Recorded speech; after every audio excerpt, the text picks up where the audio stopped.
이심을 고백하며 우리를 찬양의 자리로 초대합니다. 그러나 우리는 하나님의 일하심을 경험하고도 어느새 마음이 완악해지곤 합니다. 이스라엘 백성은 광야에서 하나님의 인도하심을 경험했지만 자기 고집을 앞세우다가 하나님의 근심이 되었고 결국 약속의 땅에 들어가지 못했습니다. 이스라엘 백성의 모습은 우리를 돌아보게 합니다. 참된 예배는 찬양에 머물지 않고 내 삶의 방향과 고집을 내려놓는 온전한 순종으로 완성됩니다. 주님의 세밀한 음성에 마음의 빗장을 풀고 목자 되신 주님을 겸손히 뒤따르는 우리가 되길 원합니다. 아멘. 그 아래 묵상 질문도 함께 읽겠습니다. 주님께서 들려주시는 세밀한 음성을 외면한 채 이스라엘 백성처럼 마음을 완악하게 하고 있는 일은 없는지 돌아봅시다. 아멘. 오늘 우리가 함께 이제 읽은 시편 95편은 예배로 초대하는 찬양과 또 그 찬양이 그냥 입술의 고백에서 머무르는 것이 아니라 순종과 연결돼야 한다라는 것을 이스라엘 백성들의 실수의 모습을 가지고 우리에게 메시지를 전하고 있습니다. 우리는 예배 자리에 나올 때마다 하나님을 기쁨으로 찬양을 합니다. 우리가 조금 전에도 찬양으로 시작드렸던 것처럼 그 찬양의 내용에는 구원의 반석이신 하나님을 향해 즐거이 외치자라는 시편 기자의 고백처럼 우리를 창조하신 하나님, 우리를 다스리시는 그 하나님에 대한 고백이 담겨 있습니다. 주님은 우리를 창조하셨기 때문에 또 우리를 돌보시는 많은 목자이시기 때문에 그래서 우리 주님은 찬양받기에 합당하신 분이다라는 것이죠. 그런데 오늘 말씀도 보시면 이렇게 막 기쁘고 뜨거운 찬양의 고백, 하나님이 행하신 일에 대한 고백이 이어지지만 이 후반부에 가서는 갑자기 분위기가 조금은 이제 무겁게 바뀌게 되는 것을 보게 됩니다. 하나님을 목자라고 고백하던 시편 기자가요, 어떤 사건을 끄집어오냐면 이내 광야에서 실패했던 이스라엘 백성들의 부끄러운 역사를 이 사건 오늘 말씀 가운데 가지고 옵니다. 그러면 왜 시편 기자가 이 찬양의 기쁨 속에서 왜 과거의 이야기를 통해 우리를 향해 엄중한 경고를 하고 있는 것일까? 그것은 우리의 예배가 그냥 하나님을 찬양하는 입술에서만 그쳐서는 안 되고 우리가 예배를 찬양의 입술을 넘어 순종의 결단으로 나아가야 한다라는 것을 강조하는 모습을 보이고 있기 때문입니다. 그래서 8절을 보시면 이 사건을 이야기하는데요. 너희는 무리바에서와 같이 또 광야의 마사에서 지냈던 날과 같이 너희 마음을 완악하게 하지 말지어다라고 말씀합니다. 하나님께서요 시편 기자의 고백을 통해서 이스라엘 백성들이 광야에서 지냈던 날들을 기억하라라고 이야기하십니다. 사실 이스라엘 백성들의 광야의 시간들을 돌아보면 그들은 홍해가 갈라지는 기적을 눈으로 보았고요. 매일 하늘에서 내려오는 만나를 먹었고 하나님의 살아계심을 몸소 체험했던 수많은 은혜들을 누렸던 시간들이 어떻게 보면 광야의 시간들이었습니다. 그런데 이 눈앞에 마실 물이 없어지는 어떻게 보면 아주 작은 결핍 하나였지만 그 작은 결핍이 찾아오자 그들은 순식간에 하나님의 은혜를 망각하고 원망하며 하나님을 향한 마음을 닫아버리게 된 것을 우리가 말씀을 통해 고백할 수 있게 됩니다. 그래서 출애굽기 17장 7절을 보면 이렇게 말씀합니다. 그가 그곳 이름을 마사 또는 무리바라 불렀으니 이는 이스라엘 자손이 다투었으며 또는 그들이 여호와를 시험하여 이르기를 여호와께서 우리 중에 계신가 안 계신가 하였음이더라. 아멘.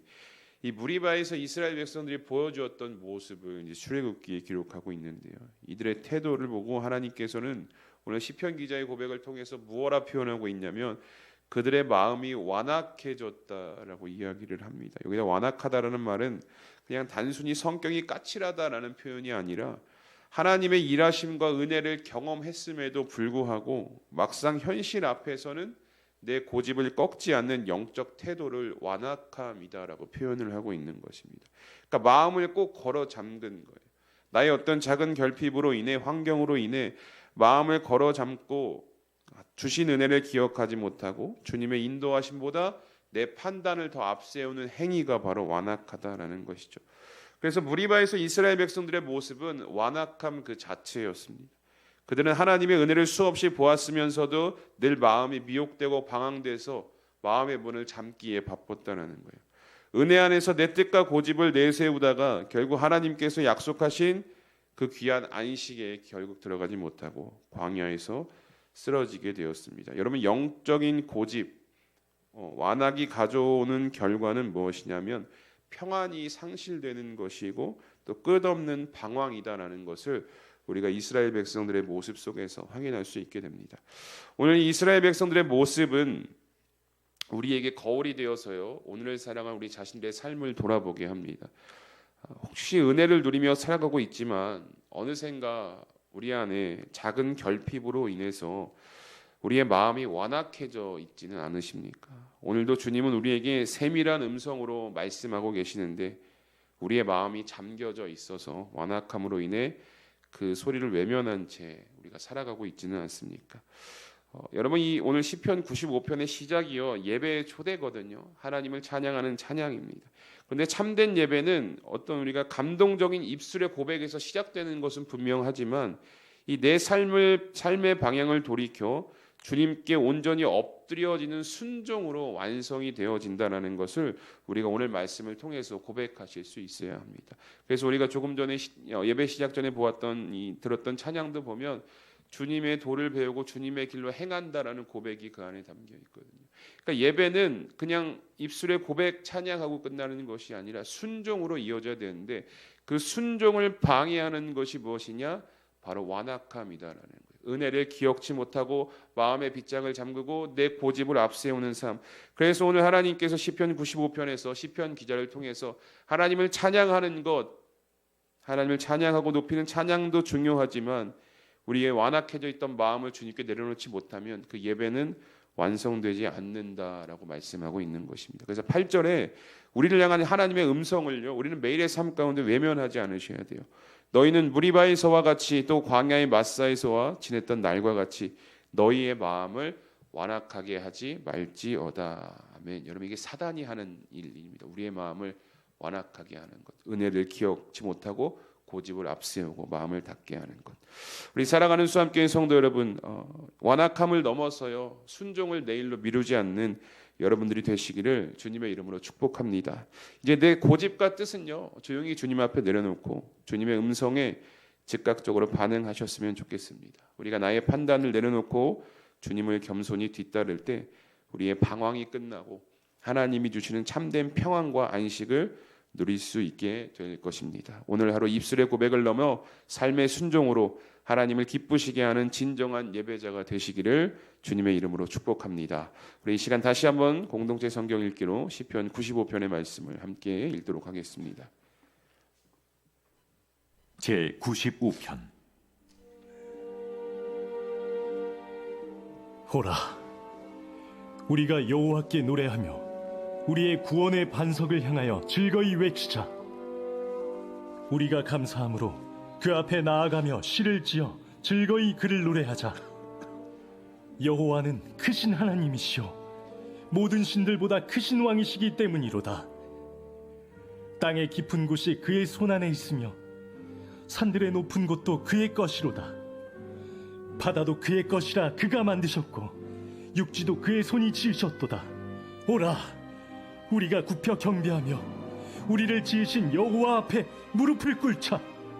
그는 우리의 하나님이시오 우리는 그가 기르시는 백성이며 그의 손이 돌보시는 양이기 때문이라.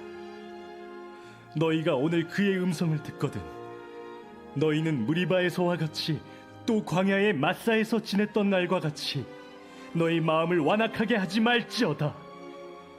그때에 너희 조상들이 내가 행한 일을 보고서도 나를 시험하고 조사하였도다.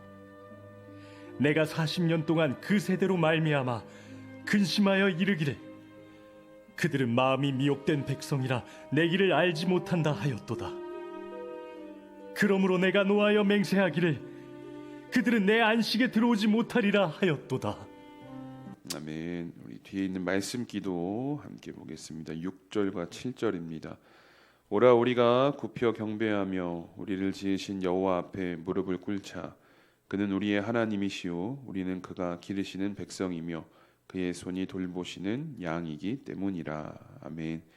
첫 번째 기도 제목입니다. 주님을 경외함으로 내 삶 속에서 일하시는 주님을 더 선명히 바라보게 하소서. 완악한 마음을 내려놓게 하시고 응답이 더디게 느껴지거나 내 뜻과 다르게 보일지라도 오늘 주시는 말씀에 즉각 순종할 수 있도록 담대한 믿음을 주소서. 아멘. 10절 말씀입니다. 내가 40년 동안 그 세대로 말미암아 근심하여 이르기를 그들은 마음이 미혹된 백성이라 내 길을 알지 못한다 하였도다. 아멘. 두 번째 기도 제목입니다. 치열한 영적 전쟁에서 이미 승리하신 예수 그리스도 안에 거하게 하소서. 우리 삶 깊숙이 들어온 중독의 사슬에서 건져 주소서. 술, 음란, 게임, 도박, 마약 등 개인을 병들게 하고 가정과 사이를 파괴하는 모든 중독과 죄에서 우리를 자유롭게 하소서. 아멘. 우리 오늘 말씀을 기억하시면서 또 이 두 가지 기도 제목 가지고 함께 기도하셨으면 좋겠습니다. 주님을 경외함으로 내 삶 속에서 일하시는 주님을 더 선명히 바라보는 하루가 되게 하시고 우리의 완악한 마음을 넘어 순종의 걸음으로 나아갈 수 있는 복된 하루가 될 수 있도록 이 시간 기도해 주시고 또 치열한 영적 전쟁에서 이미 승리하신 예수 그리스도 안에 거하게 하소서. 우리 안에 예수 그리스도 안에 거할 때 우리 삶 깊숙이 들어온 중독의 사슬이 끊어지는 은혜를 오늘 하루 경험케 하여 주시옵소서라고 우리 이 시간 두 가지 기도 제목 가지고 함께 합심해서 기도하며 나아가도록 하겠습니다. 다 함께 기도합니다. 하나님 감사합니다. 오늘도 이 새벽 우리를 주님 앞으로 불러주시고 또 함께 하나님의 말씀